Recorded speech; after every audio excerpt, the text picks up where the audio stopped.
Gimana perspektifnya Mas Rocky melihat Islamofobia di kita ini sudah sampai selevel apa? Apakah benar ada?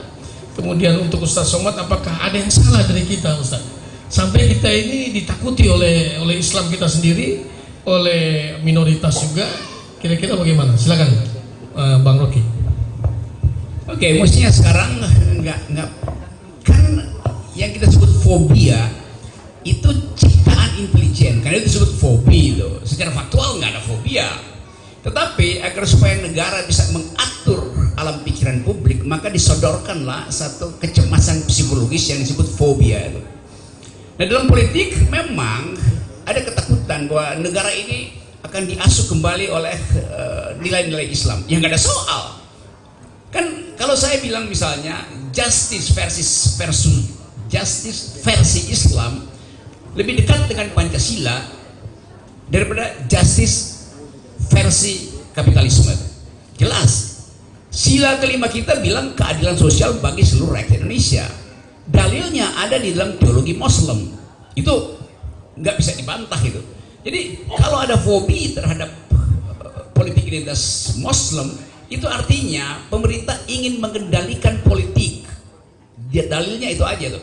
Karena itu waktu saya datang ke Ngeruki 2019 itu, bahkan ditulis bersama Rocky di Ngeruki itu.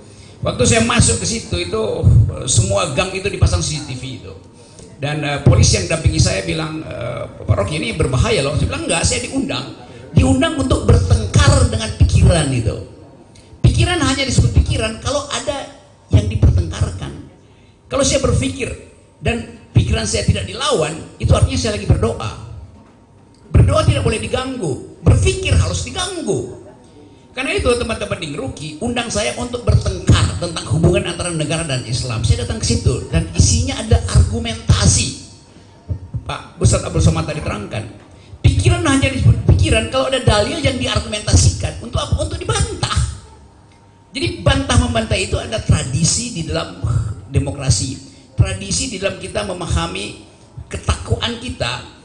Cara kita mengikuti satu ayat harus ada bantah-bantahan supaya bersih pikiran kita, tidak dihalangi oleh politik, tidak dihalangi oleh sentimen. Itu intinya. Nah, waktu saya masuk ke situ, polisi bilang ini sarang teroris. Saya bilang kalau ini sarang teroris berarti ini juga sarang intel. Sama aja, logikanya begitu. Kalau satu kampung itu ada teroris, pasti satu kampung juga ada intel di situ. Ini rumah teroris, sampingnya pasti rumah intel.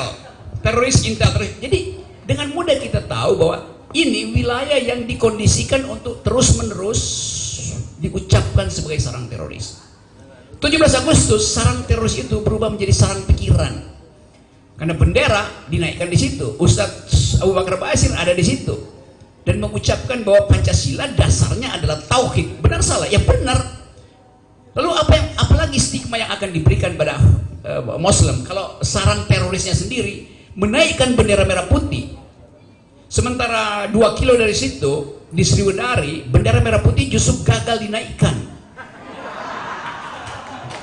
Kan kontrasnya begitu.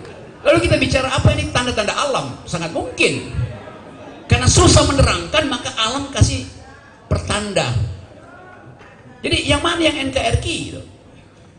Saya dengar tadi dengan bagus seluruh pidato presiden, seluruh keterangan para politisi tentang kemerdekaan itu akhirnya dibatalkan oleh keadaan ekonomi politik kita yang berantakan hari ini.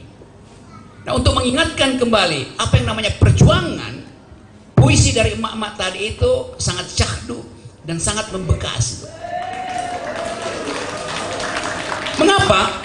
Mungkin kalau saya membaca itu orang anggap ya itu dibaca secara intelektual. Tapi karena yang mengucapkan adalah rahim kehidupan, maka kita tahu bahwa kalimat per kalimat yang diucapkan tadi bergantian oleh 3 bidadari itu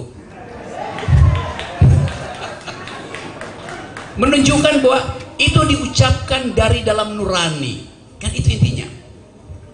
Dulu mama nggak berpolitik, tapi sejak 2019 mama aktif berpolitik karena mereka tahu bahwa kesejahteraan itu hanya bisa diucapkan kalau mulai dengan kalkulasi tentang ketidakadilan di dapur mak-mak. Jadi pertumbuhan Indonesia akan ditentukan oleh kesehatan rahim mak-mak itu.